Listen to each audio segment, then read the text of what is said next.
नमस्कार। Rajesh sir classes में आपका स्वागत है। इस वीडियो में मैं सर्वनाम के भेद पर चर्चा करूंगा। पिछले वीडियो में मैं सर्वनाम की परिभाषा बता चुका हूं।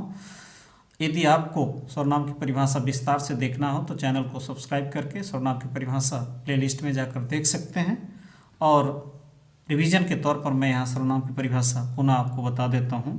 संज्ञा के स्थान पर प्रयोग होने वाले शब्दों को सर्वनाम कहते हैं, जैसे मैं, तुम, वह, हम, उसका, आप, मुझे आदि। अब देखिए सर्वनाम के भेद। सर्वनाम के 6 भेद होते हैं। तो पहला है पुरुषवाचक सर्वनाम, दूसरा निजवाचक सर्वनाम, तीसरा निश्चयवाचक सर्वनाम, चौथा है अनिश्चयवाचक सर्वनाम, पांचवा है प्रश्नवाचक सर्वनाम और छठवां है संबंधवाचक सर्वनाम। तो देखिए अब विस्तार से पुरुषवाचक सर्वनाम। पुरुषवाचक सर्वनाम जिन सर्वनाम शब्दों का प्रयोग वक्ता, श्रोता अथवा अन्य के लिए किया जाता है उन्हें पुरुषवाचक सर्वनाम कहते हैं। यानी जिन सर्वनाम शब्दों का प्रयोग वक्ता बोलने वाला, श्रोता सुनने वाला अथवा अन्य जिसके बारे में बात की जा रही है के लिए किया जाता है उन्हें पुरुषवाचक सर्वनाम कहते हैं। जैसे मैं जानता हूँ कि तुम उसके पास जा रहे हो। यहाँ मैं वक्ता है, तुम सुनने वाला है, श्रोता है और उसके बारे में बात की जा रही है तो वह अन्य है। तो अतः हम कह सकते हैं कि पुरुषवाचक सर्वनाम 3 प्रकार के होते हैं। पहला है उत्तम पुरुष। पहला क्या है? उत्तम पुरुष। तो देखिए उत्तम पुरुष, वक्ता जिस शब्द का प्रयोग स्वयं अपने लिए करता है उसे उत्तम पुरुष कहते हैं। जैसे मैं, हम, मैंने, हमें, मुझे, मुझको, मेरा, हमारा आदि। वक्ता जिस शब्द का प्रयोग यानी जिस सर्वनाम शब्द का प्रयोग अपने लिए करता उसे उत्तम पुरुष कहते हैं। उदाहरण के तौर पर मैं स्कूल जा रहा हूँ, तो यहाँ वक्ता अपने लिए मैं का प्रयोग किया है, तो मैं क्या है? उत्तम पुरुष। मेरे पास 2 किताब है, तो यहाँ पर मेरे क्या है? उत्तम पुरुष है। अब इसका अगला प्रकार है मध्यम पुरुष। तो देखिए मध्यम पुरुष, वक्ता संवाद करते समय श्रोता के लिए जिन सर्वनाम शब्दों का प्रयोग करता है उन्हें मध्यम पुरुष कहते हैं। यानी वक्ता बोलते समय श्रोता के लिए जिन शब्दों का प्रयोग करता है उसे क्या कहते हैं? मध्यम पुरुष कहते हैं। जैसे तुम, आप, तुमको, आपका, तुम्हारा आदि। तो ये शब्द क्या है? मध्यम पुरुष। तुम शहर जाओगे, आपको कल आना है। तो ये तुम और आपको यहाँ पर उदाहरण के तौर पर पेश किया गया है। तो ये क्या है? मध्यम पुरुष। अब देखिए अन्य पुरुष, यानी उत्तम पुरुष, मध्यम पुरुष और अन्य पुरुष। यानी पुरुषवाचक सर्वनाम 3 प्रकार का होता है। तो अंतिम देखिए अन्य पुरुष, वक्ता संवाद करते समय तीसरे व्यक्ति के लिए जिन सर्वनाम शब्दों का प्रयोग करता है उन्हें अन्य पुरुष कहते हैं।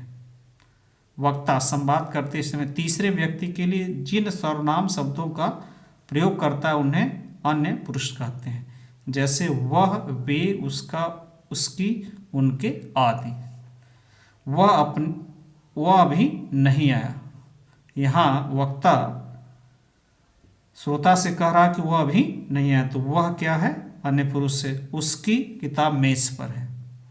तो यहाँ पर वक्ता जो है बोलने वाला श्रोता से कह रहा है कि उसकी किताब मेज पर, तो उसकी क्या हो गया? अन्य पुरुष। अब आगे देखिए निजवाचक सर्वनाम।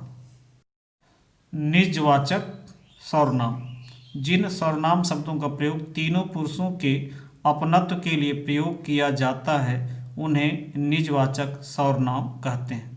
यानी जिन सर्वनाम शब्दों का प्रयोग तीनों पुरुषों के अपनत्व के लिए प्रयोग किया जाता है उन्हें क्या कहते हैं? निजवाचक सर्वनाम। तो देखिए उदाहरण, जैसे मैं यह पत्र स्वयं लिख लूँगा। तो यहाँ अधिकार की बात है, तो ये स्वयं क्या है? निजवाचक सर्वनाम।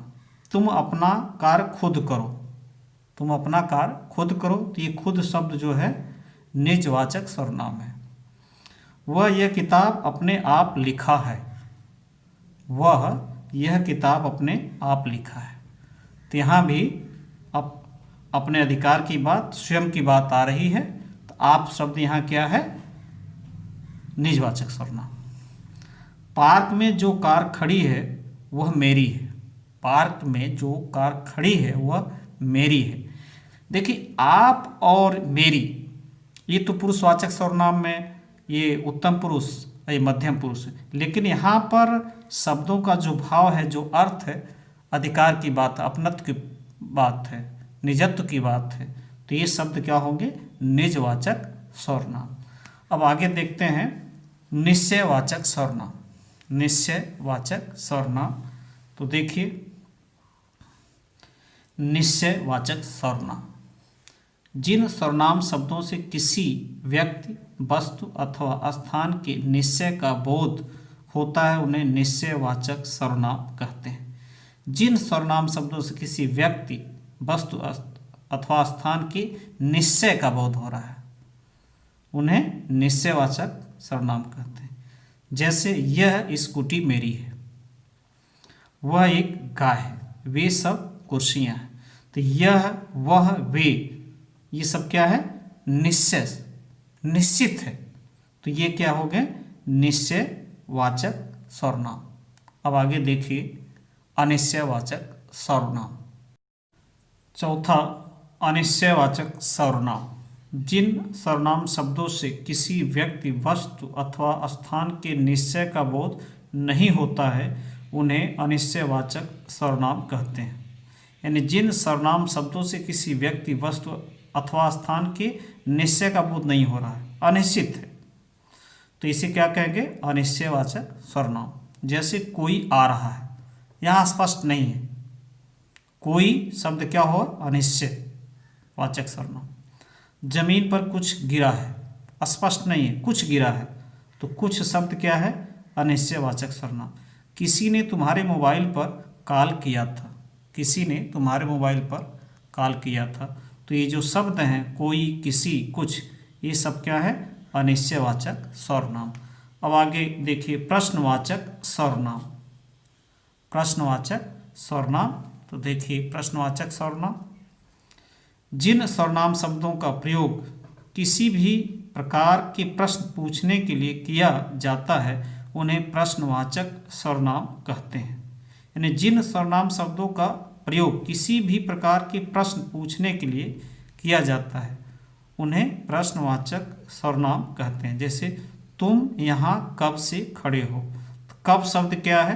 प्रश्नवाचक सर्वनाम। मोहन क्या कर रहा है, तो क्या शब्द क्या है? प्रश्नवाचक सर्वनाम। वह कौन है? श्याम शहर क्यों जा रहा था, कौन और क्यों क्या है? प्रश्नवाचक सर्वनाम। तो इस प्रकार के जो शब्द होंगे उन्हें हम कहेंगे प्रश्नवाचक सर्वनाम। अब आगे देखते हैं संबंधवाचक सर्वनाम। तो देखिए संबंधवाचक सर्वनाम जिन सर्वनाम शब्दों का प्रयोग व्यक्तियों अथवा वस्तुओं के बीच संबंध बताने के लिए किया जाता है उन्हें संबंधवाचक सर्वनाम कहते हैं। जिन सर्वनाम शब्दों का प्रयोग व्यक्तियों अथवा वस्तुओं के बीच संबंध बताने के लिए किया जाता है उन्हें क्या कहते हैं? संबंधवाचक सर्वनाम। जैसे जैसा कर्म वैसा फल, जो जैसा कर्म करेगा वैसा भरेगा, जिसकी लाठी उसकी भैंस। तो यहाँ जो जैसा, जो, जैसा, वैसा, जिसकी, उसकी, ये शब्द क्या है?